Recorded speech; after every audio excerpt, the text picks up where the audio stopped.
तर हाय, good morning सगळ्यांना. कसे आहेत? मला माहिती आहे तुम्ही सगळे बरेच असणार आहेत. तर हे बघा, इकडे ना मांजर बसली. तर मी असं मांजर बसली त्याचा व्हिडिओ बनवत होते. तर बघा कशी बसली रामसे शेपटी करून. ती चिमण्या बघते ना, मग चिमण्याना पकडायला बघते ती. तर इकडे आता बघा, तर दिसते का मांजर. मी इकडे बाहेर गॅलरीमध्ये बसलेली आहे. गॅलरीमध्ये बसून व्हिडिओ काढावा म्हटलो, म्हणून तर ही आमची गॅलरी आहे. आणि हे बघा अपराजिताची वेल. वेलीला भरपूर अशी फुलं आलेली वरती फुलं. मला काही व्हिडिओ जमला नाही काढायला, थोडी थोडी फुलं दिसत असते कदाचित. ते भरपूर अशी फुलं आलेली आहेत वेलीला. आणि अपराजिताचं झाड हे खूप औषधी असतं, गुणधर्म असतात त्यात. आणि त्याचं चहा करून पण पितात. ती इकडे आलेली आहे त्या काकांची मुलगी. अरे बोलते मला व्हिडिओ मध्ये घेऊ नको, पण ती चुकून आली, त्याला मी इकडे काय करणार. हे बघा, इकडे कडीपत्त्याचं झाड पण आहे. आणि आता उद्या जत्रा आहे, तर इकडे अंगण बिंगण मस्त सारवलंय शेणाने. रांगोळी पण घातली अंगणात. हे बघा, अपराजिताचं फुल बघा, मस्त फुलं आलेली आहेत. सकाळी सकाळी मस्त वाटतं. आमची छोटीशी छोटीशी झाडं लावलेली आहेत खाली अंगणात.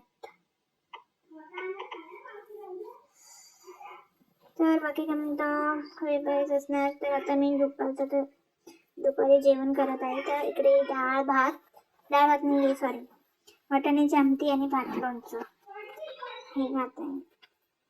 तर या तुम्ही पण जेवायला. तर तुम्ही जेवते इकडे. बाकी असाच व्हिडिओ बघत राहा, कमेंट करा, शेअर करा, लाईक करा, सबस्क्राईब करा, सपोर्ट करा.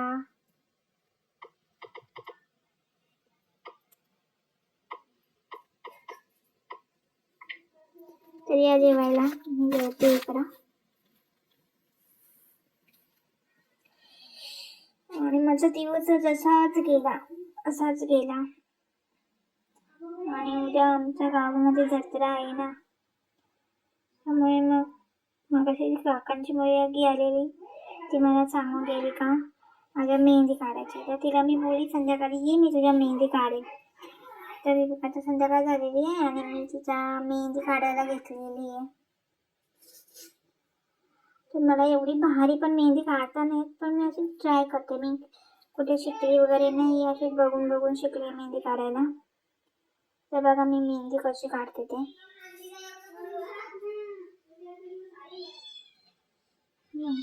इकडे ती मेहंदी पण मला बरोबर काढून येते. ती जाम हलत होती.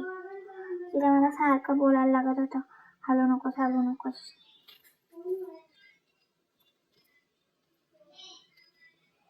इकडे मी तिच्या मेहंदी काढते. एवढी झालेली मेहंदी. इकडे पेपर वाचत बसले मॅडम.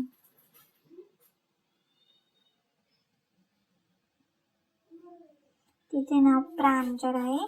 आणि बघा मी कशी डिझाईन काढली. तुम्ही सांगा मला कमेंट करून मी कशी डिझाईन काढते ते. तुम्हाला आवडली असेल तर कमेंट करा. आणि इकडे छोटी बहीण कोथिंबीर साफ करते. हे बघा, दुसऱ्या हातावर पण मी डिझाईन काढलेली आहे तिच्या.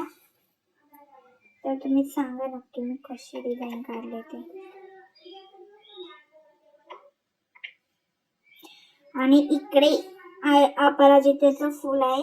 तर आयुर्वेदिक औषधांमध्ये अपराजिता तिच्या अनुकूलक, दाहक विरोधी आणि अँटीऑक्सिडंट गुणधर्मासाठी ओळखली जाते, ज्यामुळे ती विविध उपचारात्मक अनुप्रयोगांसाठी एक मौल्यवान वनस्पती बनते. पारंपरिकपणे अपराजिताचा उपयोग संज्ञानात्मक कार्य वाढवण्यासाठी, पचनास समर्थन देण्यासाठी आणि त्वचा आणि केसांचे आरोग्य सुधारण्यासाठी केला